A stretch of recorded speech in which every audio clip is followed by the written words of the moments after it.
नमस्कार दोस्तों, मैं हूं मुनीश। स्वागत करती हूं आपका बाय द लॉ में। 2 अक्टूबर 2021 को कॉर्डेलिया क्रूजेस नामक शिप पर एक पार्टी का आयोजन किया गया था। एनसीबी को टिप मिली थी कि इस पार्टी में ड्रग का इस्तेमाल किया जा सकता है, जिस बिहाफ पर एनसीबी ने वहां पर रेड की। रेड के दौरान उन्हें 13 ग्राम कोकीन, 5 ग्राम एमडी और 22 एमडीएमए की पिल्स और 1.33 लाख कैश बरामद किया गया। इसके बाद शक के बिना पर एनसीबी ने टोटल 8 लोगों को गिरफ्तार किया, जिसमें शाहरुख खान के पुत्र आर्यन खान भी शामिल है। तो जानते हैं किन किन सेक्शन के बिहाफ पर उनके ऊपर मुकदमा दर्ज किया जा सकता है। तो चलिए शुरू करते हैं।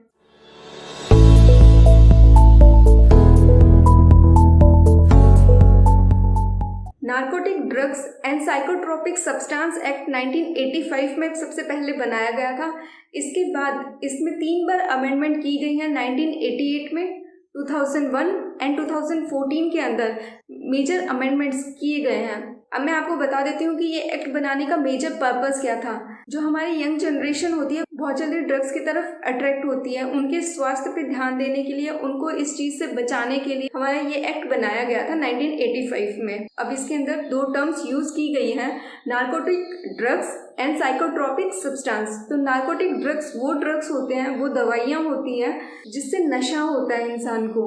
एंड सेकंड, साइकोट्रोपिक सब्सटेंस वो सब्सटेंस होते हैं, वो टाइप ऑफ ड्रग्स होते हैं जिससे आपकी mental state, emotional state and behaviour state में चेंज आता है। तो इसीलिए narcotic drugs and psychotropic substance को प्रोहिबिट करने के लिए, कंट्रोल एंड रेगुलेट करने के लिए ये एनडीपीएस एक्ट बनाया गया था। इस एक्ट के अंदर बेस्ड ऑन द ऑफेंसेस 6 महीने से लेकर 20 साल तक की सजा दी जा सकती है। इसके अलावा 10,000 पेनल्टी से लेकर 2 लाख तक की पेनल्टी या दोनों का प्रावधान, सजा प्लस पेनल्टी दोनों का प्रावधान दिया गया है बेस्ड ऑन द ऑफेंस। इसके एग्जाम्पल है जैसे भांग, चरस, अफीम, गांजा, कैनबिस।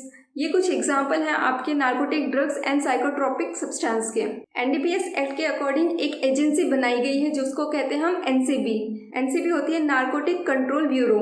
एनसीबी इंडियन फेडरल या इंटेलिजेंस एजेंसी होती है जो कि आपकी गवर्नमेंट ऑफ इंडिया के अंतर्गत आती है। इनका काम है ड्रग ट्रैफिकिंग को रोकना और किसी भी तरीके का इलीगल सब्सटेंस अगर यूज हो रहा है जो कि एनडीपीएस एक्ट के अंदर दिया गया है, उन सबको रोकना, उसके ऊपर कार्रवाई करना, ये सब इनका काम है। एनसीबी काम करती है ड्रग ट्रैफिकिंग के ऊपर या कोई भी इलीगल सब्सटेंस है उसकी सेलिंग, परचेजिंग, मैन्युफैक्चरिंग, इन सब के ऊपर रोक लगाती है जो कि दिया गया है आपका एनडीपीएस एक्ट के अंदर। कुछ मेजर सेक्शंस की बात कर लेते हैं। Section 8C, section 20B, section 27 and section 35।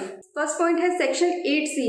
Section 8C के अंतर्गत जितने भी आपके नार्कोटिक ड्रग्स हैं या साइकोट्रोपिक सब्सटेंस हैं, उनका production, manufacturing, selling, purchase, possession, transport, warehouse, use, consumption, interstate import and export, इन सब पर रोक लगाई गई है एक्सेप्ट कि वो ड्रग्स आपके मेडिकल या किसी साइंटिफिक पर्पस में यूज हो रहे हैं। अगर मेडिकल और साइंटिफिक पर्पस में कोई ड्रग यूज हो रहा है तो ऑनर के पास उसका परमिट या लाइसेंस होना चाहिए जो कि कंसर्न अथॉरिटी प्रोवाइड करती है। सेकेंड आपका आता है section 20B। Possession of cannabis is punishable offence. अगर आपके पास कैनबिस पाया जाता है तो ये एक पनिशेबल ऑफेंस माना जाएगा।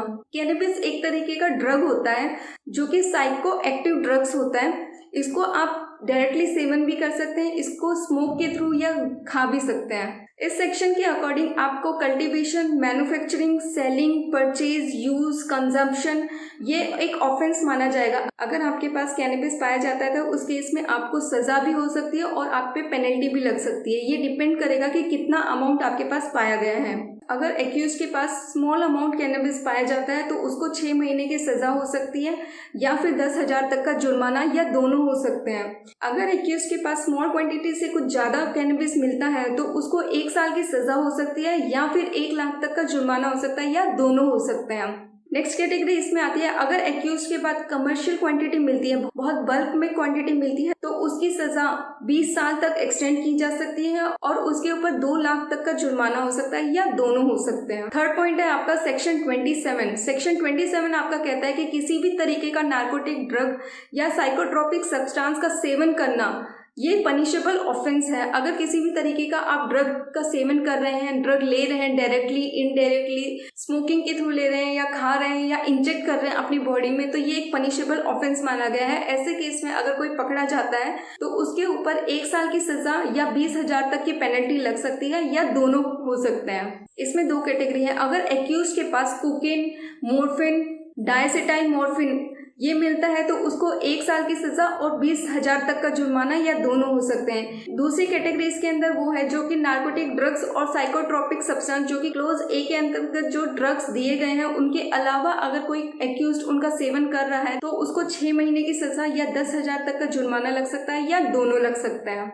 4th पॉइंट है सेक्शन 35। सेक्शन 35 ये कहता है कि इसमें प्री अज्यूम किया जाता है कि एक्यूज ने जो भी किया है वो उसकी जानकारी में किया है, उसकी मेंटल स्टेट बिल्कुल सही थी, उसको पहले से पता था एक्यूज को कि वो क्या कर रहा है, इससे क्या हो सकता है, तो उसकी मेंटल स्टेट बिल्कुल सही थी, उसने जानबूझकर वो एक्ट किया है। ये आपका सेक्शन 35 प्री अज्यूम्ड करता है। तो इसके अंदर accused will be guilty unless proven innocent. जब तक वो निर्दोष साबित नहीं होता, तब तक वो गिल्टी माना जाएगा। एज पर द लॉ ये जितने भी सेक्शंस आपको बताए गए हैं ये सारे बेलेबल हैं, इसमें इजीली बेल मिल सकती है। अभी इन्वेस्टिगेशन जारी है। अगर ये लोग दोषी पाए जाते हैं तो इन सेक्शन के बेस पर उनके ऊपर सजा निर्धारित की जाएगी, जिसका हमें आने वाले समय में पता चलेगा। ऐसे ही इंफॉर्मेटिव वीडियोस देखने के लिए हमारा चैनल सब्सक्राइब करें और वीडियो को लाइक करें। Thank you.